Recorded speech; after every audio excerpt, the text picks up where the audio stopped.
મિત્રો, આપ જોઈ રહ્યા છો YNN ન્યૂઝ. હવે જોઈએ અગત્યના સમાચાર. ભારતીય સેનાની સફળતાપૂર્વક પરીક્ષા અને ટ્રેનિંગ પૂર્ણ કરી આર્મીમાં નોકરી મેળવતા દવે પિયુષ રાવલ આજે વડોદરા પોતાના નિવાસસ્થાને પરત ફરતા સમાજના અને પરિવારના લોકો દ્વારા ભવ્ય સ્વાગત કરવામાં આવ્યું હતું.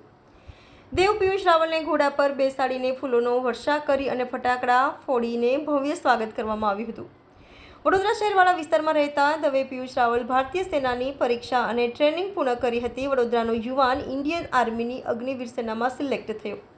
આ પરીક્ષા માટે વડોદરાના 26 યુવાનો EMI ગયા હતા અને ત્યારે દવે પિયુષ રાવલ અગ્નિવીર સેનાના સિલેક્ટ થયો હતો. નિવાસસ્થાને પરત ફરતા સમાજના અને પરિવારના લોકો દ્વારા ભવ્ય સ્વાગત કરવામાં આવ્યું હતું. દેવ પિયુષ રાવલને ઘોડા પર બેસાડીને ફૂલોનો વર્ષા કરી અને ફટાકડા ફોડીને ભવ્ય સ્વાગત કરવામાં આવ્યું હતું. Reporter Rahul Rajput, YNN news, Vadodara. એક દેશની સેવા કરવા જઈ રહ્યા છો આપ, શું પ્લાનિંગ હતો, કેટલું સ્ટ્રગલ કર્યું, કોને સેટ આપતો ખાસ કરીને?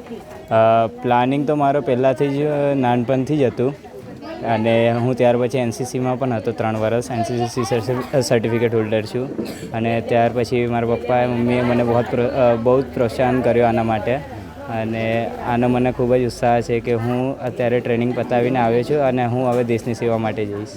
શું આગળની રણનીતિ છે આપણી? 8 મહિનાની અંદર કેવી ટ્રેનિંગ રહી, આપણને કેટલું સ્ટ્રગલ કરવું પડે? જો તમે માનો તો આ સ્ટ્રગલ છે અને તમે ના માનો તો આ એક જાતની એક મસ્તી છે.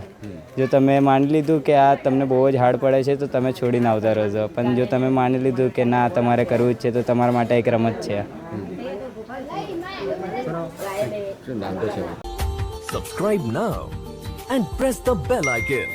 Never miss an update.